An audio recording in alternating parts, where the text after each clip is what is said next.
Good morning, सुप्रभात। आशा है आप सभी घर पर सुरक्षित होंगे और कोविड-19 के नियमों का पालन कर रहे होंगे। आज हम इस वीडियो में कक्षा 9वीं रसखान जी के बारे में पढ़ेंगे। हमारे पाठ्यक्रम में रसखान जी के चार सवैये संकलित किए गए हैं। रसखान जी एक कृष्ण भक्त हैं।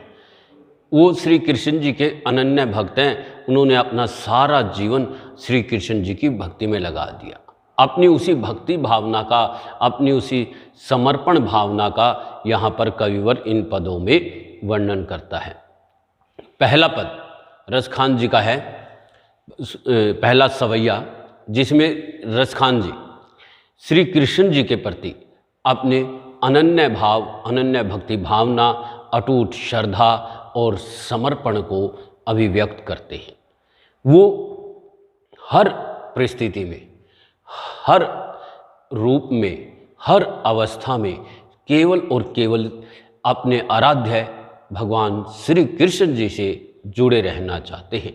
अपनी इन्हीं भावनाओं को इन पंक्तियों में, पहले सवैये में कविवर रसखान जी ने अभिव्यक्त किया है। आइए पढ़ते हैं रसखान जी का प्रथम सवैया।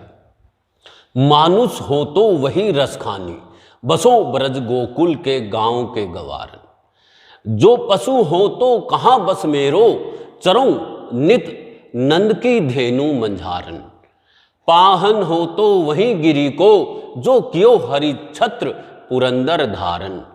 जो खग हो तो बसेरो करूं, मिली कालंदी कूल कदम की डारन। पहली पंक्ति, मानुष अर्थात मनुष्य हो तो वही, रसखान जी कहते हैं कि वहीं बसूं, निवास करूं। ब्रज गोकुल, ब्रज और गोकुल क्षेत्र के गांव, गवारन मैंने गवालों के मध्य, गवालों के रूप में।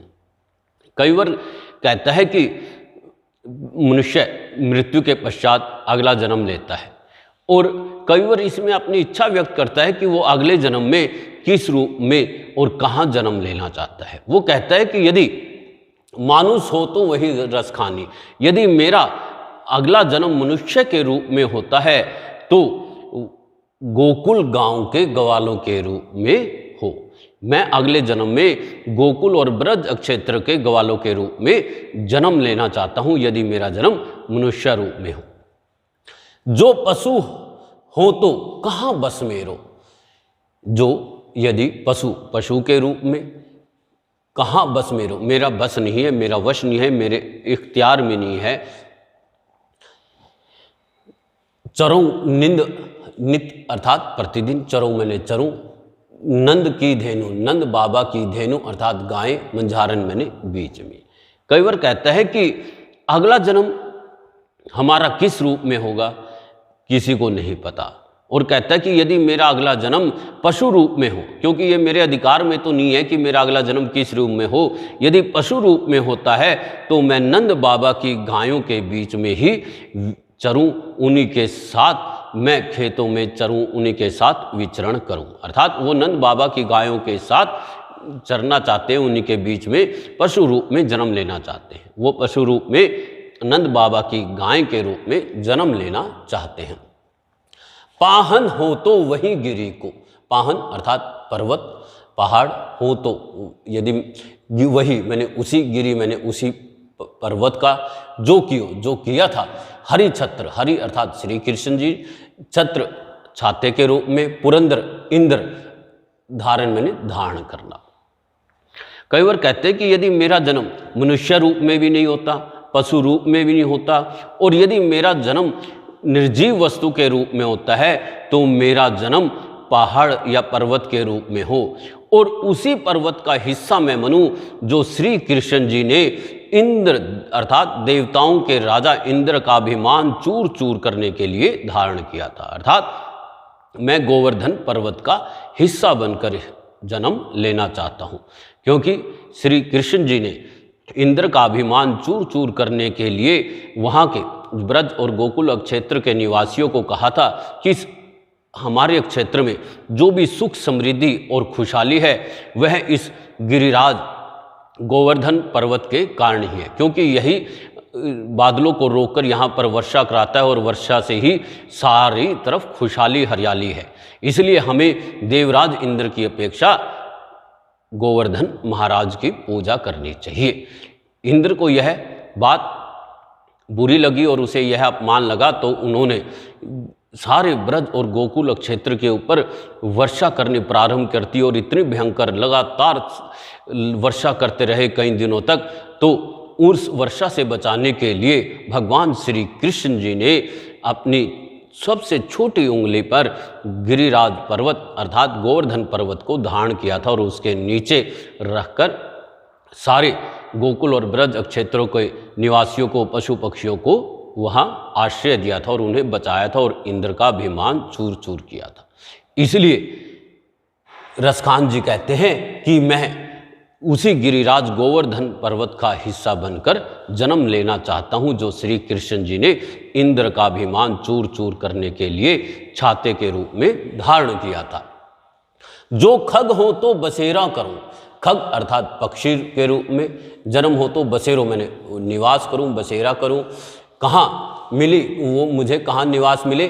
कालंदी, कालंदी अर्थात यमुना नदी, कूल किनारे, कदम वृक्ष का नाम है, की डारन की डाल पर। और यदि मेरा जन्म पक्षी रूप में होता है, खग अर्थात पक्षी रूप में होता है, तो मेरा निवास, मेरा बसेरा यमुना नदी के किनारे कदम वृक्ष की डाली पर हो। क्यों? क्योंकि वहाँ पर श्री कृष्ण जी बैठकर बांसुरी बजाया करते थे। इस प्रकार कविवर रसखान जी प्रत्येक रूप में, चाहे वह मनुष्य रूप में हो, चाहे वह पशु रूप में हो, चाहे वह निर्जीव रूप में हो, चाहे वह पक्षी रूप में हो, किसी भी रूप में हो, वह भगवान श्री कृष्ण जी का सानिध्य प्राप्त करना चाहते हैं, केवल और केवल उन्हीं के संग रहना चाहते हैं। इस प्रकार कविवर अपने आराध्य के प्रति अपनी अटूट श्रद्धा भावना को यहाँ पर अभिव्यक्त करता है। आइए अब हम पढ़ते हैं दूसरे पद की ओर। दूसरा पद, दूसरा सवैया क्या है? या लकूटी अरु कामरिया पर राज तिहु पुर को तजी डारो, आठों सिद्धि नवों निधि के सुख नंद की गाई चराई बिसारो, रसखान कबो इन आखिन सो ब्रज के बन बाग तड़ाक निहारो, कोटिक एकल धोत के धाम करील के कुंजन ऊपर वारो।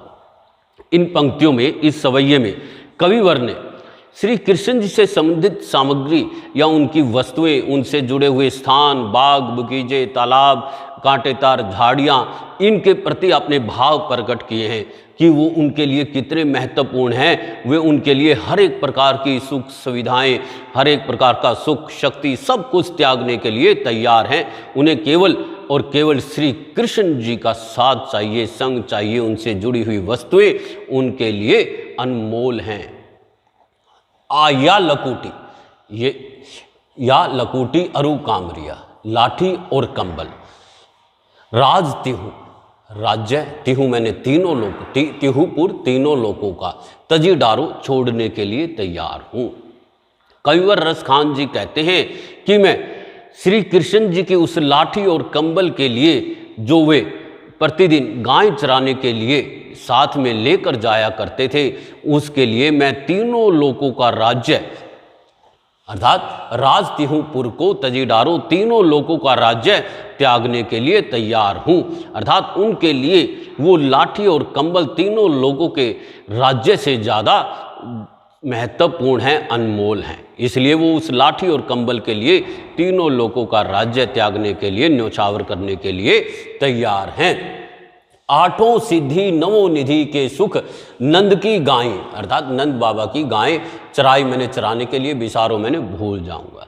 8 सिद्धियां हमारे शास्त्रों में 8 सिद्धियां मानी गई हैं और 9 निधि और 9 निधि, इनसे जो सुख और संपत्ति प्राप्त होती है, जो ऐश्वर्य प्राप्त होता है, जो शक्ति प्राप्त होती है, वो कभी भी नाश नहीं होता, वो कभी भी नष्ट नहीं होती, वो शाश्वत होती है। उससे ज़्यादा सुख, संपत्ति, ऐश्वर्य और शक्ति हमें कहीं से किसी से नहीं प्राप्त हो सकती।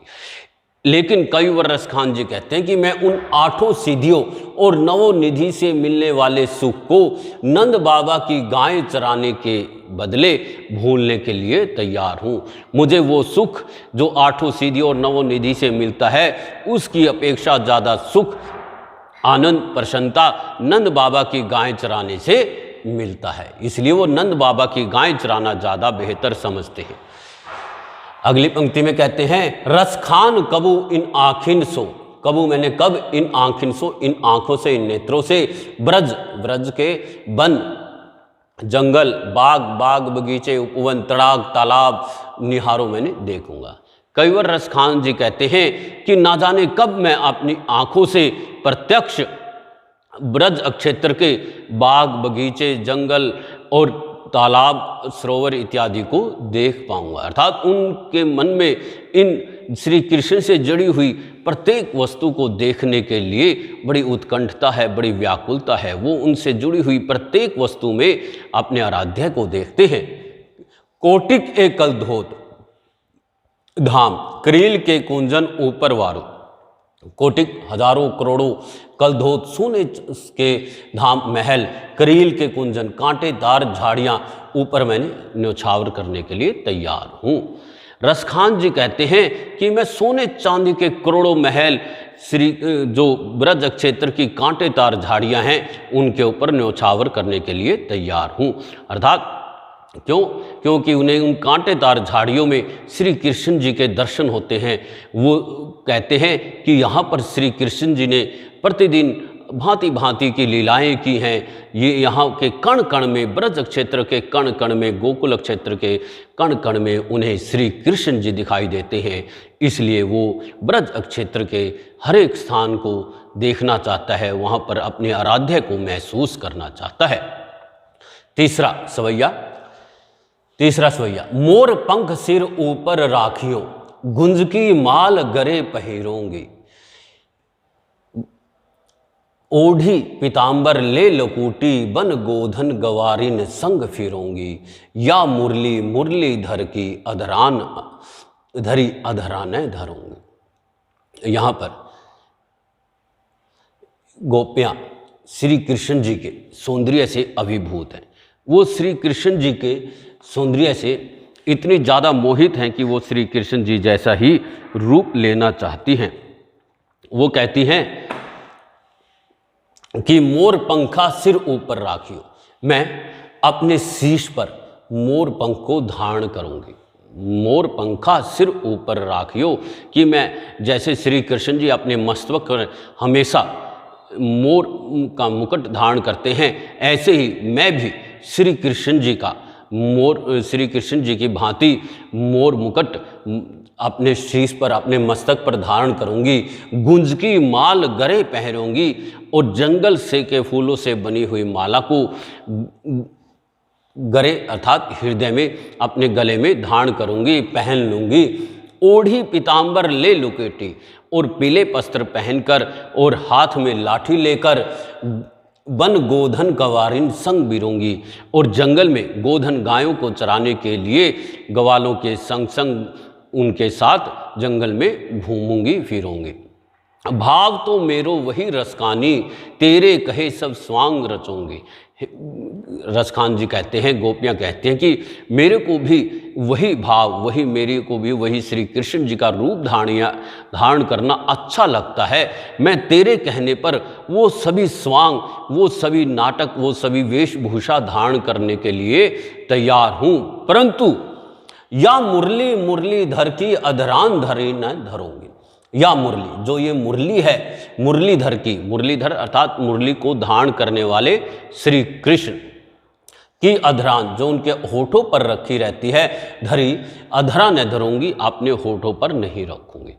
गोपियाँ कहती हैं कि जो श्री कृष्ण जी के मुख पर हमेशा विराजमान रहती है, वह मुरली मैं अपने होठों पर कभी नहीं धारण करूंगी, क्योंकि गोपियाँ जो उस मुरली से शोध की भावना रखती हैं, उससे ईर्ष्या रखती हैं, द्वेष रखती हैं। उनका मानना है कि श्री कृष्ण जी हमारी अपेक्षा मुरली से अधिक प्रेम करते हैं, इसलिए वो हर पल हर क्षण उसे अपने साथ रखते हैं और अपने होठों पर विराजमान रखते हैं, हमेशा मुरली से ही चिपके रहते हैं। इसलिए वो मुरली से जलती हैं, ईर्ष्या करती हैं, शोध की भावना रखती हैं कि श्री कृष्ण जी को तो उनसे अधिक मुरली से प्रेम। अब हम अंतिम सवैया पढ़ते हैं। कानिन दे उंगरी रही बो, जब ही मुरली धुनी मंद मंद बजही। मोहनी तानन सो रस खानी, अटा चढ़ी गोदन गहिए तो गहिए। तेरी कहो सिगरे ब्रज लोगिन, काल्ही कऊ कितनो समझही।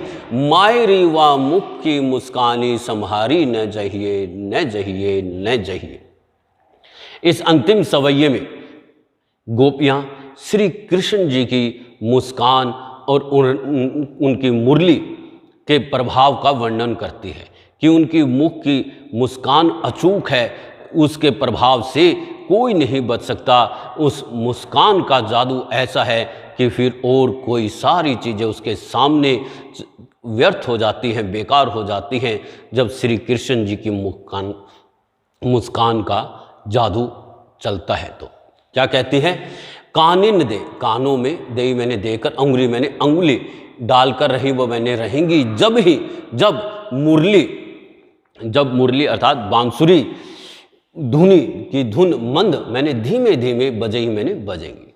गोपियाँ कहती हैं कि जब श्री कृष्ण जी की मुरली की धुन धीमे धीमे बजेंगी तो हम उनके प्रभाव से, उस मुरली के धुन के प्रभाव से अपने आप को बचाने के लिए अपने कानों में उंगली डालकर रह जाएंगी। अर्थात जब हमें मुरली की धुन सुनाई नहीं देगी तो उसका प्रभाव भी हम पर नहीं पड़ेगा और हम उसके प्रभाव से बच जाएंगी। जब श्री कृष्ण जी धीमे धीमे मुरली की धुन बजाएंगे तो हम अपने कानों में उंगली डालकर उसके प्रभाव से स्वयं को सुरक्षित कर लेंगी, बचा लेंगी। मोहनी तानन सो रस खानी, अटा चढ़ी गोदन गहिए तो गहिए। मोहनी मैंने मधुर तान सुर सो रस खानी, रस खान जी कहते हैं कि अटा चढ़ी, किसी ऊंचे स्थान पर चढ़कर बजाएंगे तो गोदन, गोधन होता है एक प्रकार का गीत भी होता है और गोधन गाय रूपी धन भी होता है। गहिए मैंने गाय तो गाय और जाती हैं तो चली जाए, दो अर्थ हैं। कहते हैं कि मोहनी तानन, जब श्री कृष्ण जी किसी ऊंचे स्थान पर चढ़कर मोहनी तान छेड़ेंगे तो फिर सारा गौधन, सारा गाय चली जाएं तो जाती रहे, परंतु हम अपने कानों से उंगली बाहर नहीं लगा लेंगी, चाहे कितना ही नुकसान हो जाए। क्योंकि जब किसी ऊंचे स्थान पर चढ़कर आवाज़ लगाई जाती है तो वह बहुत दूर तक जाती है और स्पष्ट सुनाई देती है। लेकिन गोपियाँ कहती हैं कि चाहे श्री कृष्ण जी कितनी ही ऊंचे स्थान पर चढ़कर मोहनी तान छेड़ते रहें, गोधन नामक गीत गाते रहें, या फिर गौएं उस धुन को सुनकर उनके पास ही क्यों न चली जाएं, लेकिन हम अपने कानों से उंगली बाहर नहीं निकालेंगे। टेरी कहो सिंगरे ब्रज लोगिन, सिंगरे टेरी अर्थात पुकार कर कहना, स्पष्ट कहना कोई भी बात तो होता है टेरी कहो सिंगरे, मैंने सभी ब्रज लोगिन, ब्रज के लोगों, काल ही कल को मैंने कोई भी, कितनों मैंने कितना ही समझाइए समझा लेना। मायरी हे माँ, वह मुख की मुस्कान संभाली न जाए, अर्थात संभाली नहीं जाती, संभाली नहीं जाती। गोपियाँ कहती हैं हे ब्रज के लोगों, मैं अर्थात गोपियाँ पहले ही तुम्हें पुकार कर स्पष्ट कह रही हैं, कल हमें कोई कितना ही समझा लेना, लेकिन जब श्री कृष्ण जी के मुख की मुस्कान, श्री कृष्ण जी धीरे धीरे मुस्काएंगे, उनकी मधुर मुस्कान जब हम दिखाई दे जाएगी तो वो मुस्कान हमसे संभाली नहीं जाएगी और हम उस मुस्कान के प्रभाव में आकर शुद्ध बुद्ध खो बैठेंगी और उन्हीं के प्रति समर्पित हो जाएंगी। फिर हमें कोई दोष मत देना। आशा है आपको रसखान के सविये पूर्णतः समझ में आ गया होगा। इस वीडियो को ज़्यादा से ज़्यादा लाइक और सब्सक्राइब करें चैनल को, ताकि आपको आने वाले समय में सभी वीडियो आसानी से प्राप्त हो सके। धन्यवाद।